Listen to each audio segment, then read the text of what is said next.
Saiu essa matéria da Asahi falando de um economista que ele deu uma entrevista a respeito da situação econômica do Japão, porque bateu recentemente aí dólar a 162 ienes, e é uma máxima aí histórica, ou menor, mínima, né? O valor mínimo que o iene bateu frente ao dólar dentre 40 anos. E aí ele fez uma análise falando dos motivos que levaram a essa tragédia. E eu quero ver se a análise dele bate com o que a gente acaba falando por aqui. Então eu vou acabar dando minha opinião em cima do que ele for falar para verificar se de fato é real ou não. E obviamente separando bem o que é a minha opinião e o que é a matéria, a opinião do que ele está falando, o economista. Então, sem muitas delongas, vamos à matéria. O título da matéria é Entrevista, valor pela metade. Como o iene perdeu seu poder e uma espiral para baixo. Uma espiral indo para baixo. Aquele famoso tufão no meio da água que te leva pro abismo. Acho que vocês pegaram a ideia do que eles querem dizer. O iene foi pro esgoto. Então, a matéria que ela dá uma introdução, fala que o economista é o Masashi Hashimoto e ele acaba explicando, né, que os dois principais motivos que levaram o iene a essa tragédia é problemas estruturais de longo prazo na economia japonesa e diferença entre os juros do Japão e dos Estados Unidos nos últimos anos. Bom, eu posso falar que os dois pontos estão corretos, logo de cara, porque problemas estruturais de longo prazo da economia japonesa. Para quem não sabe, a economia estrutural aqui, muito provavelmente o que ele vai querer mencionar, aqui é a opinião minha, tá?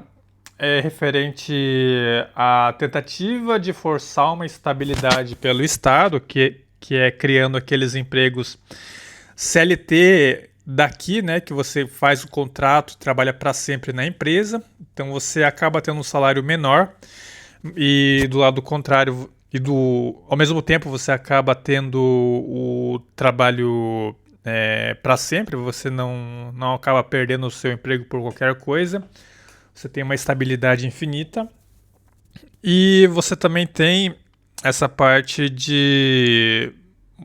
Bom, não vou entrar na parte do câmbio porque está no número 2. Você tem também a cultura do trabalho. Você tem longas horas que são feitas mais pela impressão, né? Impressão de você estar trabalhando muito, do que de fato entregando resultado.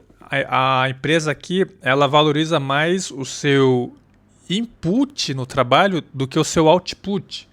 Então, se você está ali na empresa, fazendo amiguinhos do trabalho, babando o ovo de chefe, indo para beber com todos eles como se fosse uma grande família, todo dia. Tem empresa que às vezes é todo dia, mas está tendo umas mudanças culturais de uns anos para cá, só que boa parte do tempo foi assim, onde você tinha que considerar sua empresa, sua segunda...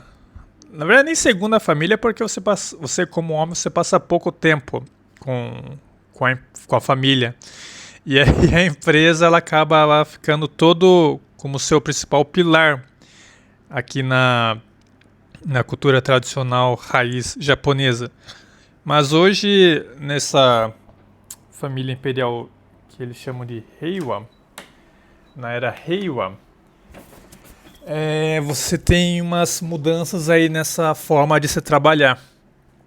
Então esse é um outro ponto que eu indico como problema, porque você não valoriza os outputs e você acaba tendo uma grande quantia de trabalho, uma grande quantia de inputs sendo feito ali, que acabam não dando nenhum tipo de resultado prático, você não dá resultado na empresa com isso. Você não gera o famoso valor que os acionistas tanto pedem E aí você não tem geração de riqueza, você não torna uma empresa produtiva só porque você está fazendo mais horas. Tem uma grande diferença entre você fazer muitas horas e gerar valor. Você pode estar gerando valor com pouquíssimas horas, enquanto você tem um monte de galera brincando de ser amiguinho na empresa e não gerando porra de valor algum. Então, o povo japonês tem que mudar um pouco essa cabeça. E por sorte, tem algumas poucas empresas que estão batalhando aí para dar essa mudada. Então eu tô até aliviado com esse ponto. Mas enfim, bora seguir mais a fundo para ver o que o economista aqui comentou. Então, ele falou que nos anos 1980 o Japão era considerado uma superpotência industrial. Então, empresas japonesas dominavam mercados mundiais como carro, televisores, aparelhos eletrônicos, câmeras, equipamentos industriais. E ele falava daquela época que o Japão tinha um superávit comercial, era aquela potência maravilhosa, o iene era muito forte. E aí teve toda essa mudança que foi transferido para outros países da Ásia, como China, Vietnã, Tailândia. Tailândia? Eu não sei como está a situação da Tailândia, mas eu vejo bastante vídeo da galera usufruindo da situação de pobreza dali, mas aí é um outro vídeo, tema para outro vídeo. Então ele acaba pegando o Japão nessa situação de não tão importância e usando um indicador chamado HERE. Here. Eu não sei como pronuncia isso. Ele mostra que o iene perdeu metade do seu valor. O HERE significa Real Effective Exchange Rate. Em português significaria algo como taxa de câmbio efetiva real. Eu não sei se exchange eu poderia trocar como câmbio ou troca. Enfim, vocês entenderam o que é REAR. É o índice que ele utilizou para ver qual foi o perca do poder de compra de fato.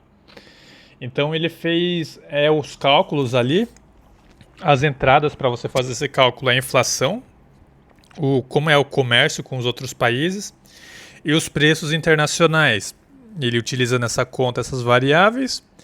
Ele fez a conta comparando 1986, que deu um índice de 141, e em 2024 de novo deu 65. Então você viu que deu uma perca bruta no poder de compra. Segundo os cálculos dele lá, deu cerca de 53% da perca de poder de compra. Então os caras só tem eu aqui, o pessoal que está morando aqui, só tem 47% do poder de compra comparado com as pessoas que moravam aqui há uns 40 anos atrás, quase 50. Você vê a diferença que dá, né? Tipo, vira e mexe eu falo que o meu poder de compra ele é semelhante com o de trabalhador de fábrica há 30 anos atrás. E de fato, o cara aqui economista, agora não é achismo meu, ele foi ali, colocou os números ali no papel, fez as continhas e viu que a gente está na merda, de fato. Então você vê que o Japão, o japonês, o economista japonês, ele tem ciência da merda, da situação merda que a gente está, do quanto de poder de compra a gente está perdendo. E aí ele está expondo aqui os cálculos que ele está fazendo. Outro ponto aqui que ele vai falar é o seguinte. Até agora eu estou concordando com ele. Parece que ele é manjão do cenário econômico que a gente vive. O Japão agora importa muito mais energia. Após a redução das usinas nucleares e o aumento de preços do petróleo e gás, o Japão passou a importar grandes quantidades de energia. Isso significa que o Japão precisa comprar dólares, vender ienes para pagar essas importações. Quanto mais dólares compra, maior a pressão para o iene cair. Então Depois que aconteceu os problemas aqui nas usinas nucleares, o Japão ele não arriscou mais tentar produzir energia, então ele passou só a importar porque deu puta medo, eu imagino. E aí o Japão ele passou a usar mais dólares aqui. Você aumenta o número de dólares, o iene ele acaba ficando mais forte. E aí, quando o iene ele fica um pouco mais forte por conta da compra de energia, eu acho que deu uma fracassada aí nas balanças comerciais, porque você vai vender menos. O produto, quando você aplica uma taxa um pouco mais alta no câmbio, ele fica mais caro. É por isso que o Japão ele é o país barato, ele é o tipo Japan. O iene ele é muito desvalorizado. Naquela época, o iene ele ficou um pouco mais caro por conta dessa parte da energia. E aí eu acho que isso deve ter afetado a situação econômica naquele momento. Então tá certo esse cara. Aí o outro ponto que ele mata, que é a questão dos juros baixos, ele o Japão manteve os juros baixos por um longo período de tempo e período de tempo que não deveria ter mantido, por exemplo, teve períodos de guerra, pandemia, onde vários países eles chegaram a aumentar a sua taxa de juros, mas o Japão deixou ali no zero, meteu um foda-se para tudo. Mas de certa forma, esse item aqui meio que compensou o ponto da energia. Então eu acho que o economista aqui, ele meio que matou um ponto com o outro. Essa aqui é a opinião minha. Porque se você está tendo valorização do iene com compra de energia, a desvalorização com o câmbio, ele meio que compensa um ao outro. Não sei exatamente qual foi a linha do tempo que ele utilizou. Pode ser linhas de tempos diferentes. O outro ponto foi que o iene fraco ele já não ajuda tanto as exportações. Isso é fato porque hoje você tem... Bom, aqui é as palavras dele, né? Ele falou que muitas empresas fabricam produtos fora do Japão. Então, China, nos próprios Estados Unidos, você tem empresas japonesas fabricando lá. Eu acredito muito por conta da situação de imposto absurdo que você tem aqui. Então, a questão de você manter o iene fraco para você ter um auxílio nas exportações não compensa tanto, porque você está no outro país, meu querido.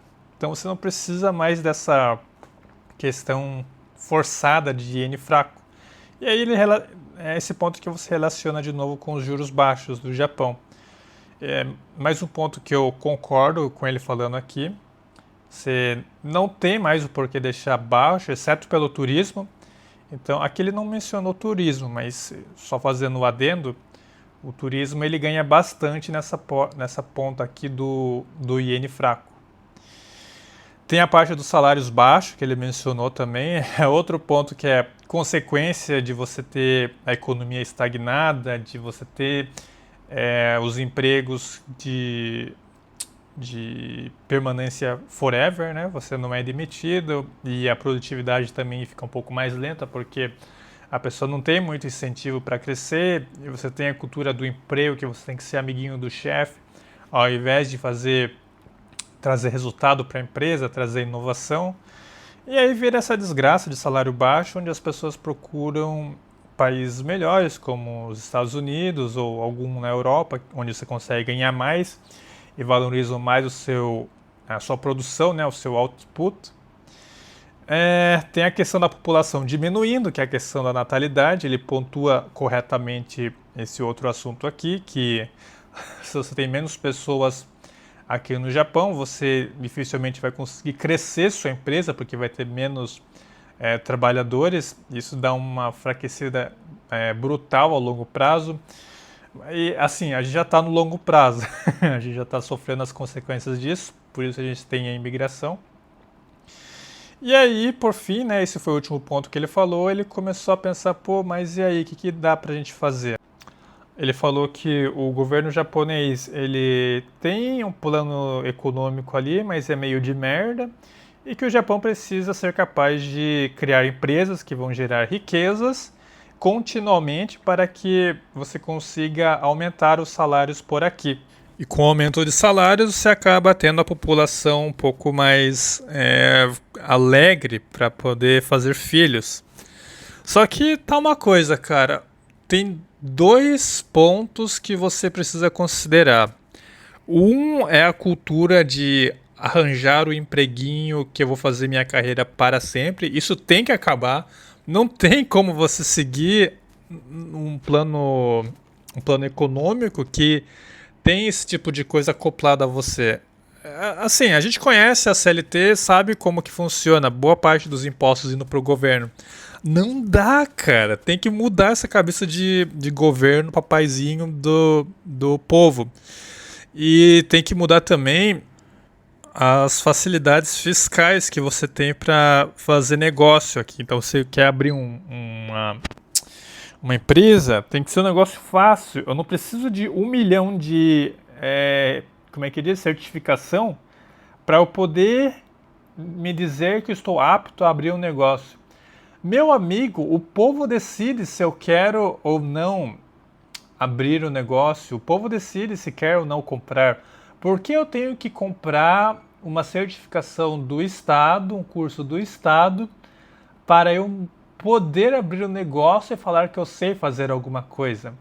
Você vê que aqui tem uns negócios de merda que impossibilita muito negócio. Tem a mudança do visto também, que ficou acho que umas 10 vezes mais caro para você, ou até mais vezes mais caro para você ter um visto de Business Manager. Então o Japão ele é anti-negócios. Precisa mudar esses dois pontos para ir embarcar na solução sugerida do economista ali. Mas eu gostei da análise dele, eu acho que ele foi bem certeiro nos principais pontos, os multifatores que eu já trouxe aqui no canal várias vezes. E ele de fato é um cidadão que mora aqui. Então você vê que o povo japonês ele tem o conhecimento do que tem que fazer, do que tem que mudar, mas ele quer? Não, tá gostoso sendo o financiador do planeta. O Japão ele tá justamente sendo o que a elite globalista quer. Se ele quer mudar ou não, aí depende dos senhores do planeta. Se nenhuma geração deles for atingida, nada mudará. Então, esse é o tópico para um outro vídeo, e esse é a notícia que eu queria deixar aqui hoje. Caso vocês curtam notícias do Japão, considere se inscrever no canal, deem o joinha para fortalecer. Fique à vontade na seção dos comentários e até o próximo vídeo. Falou!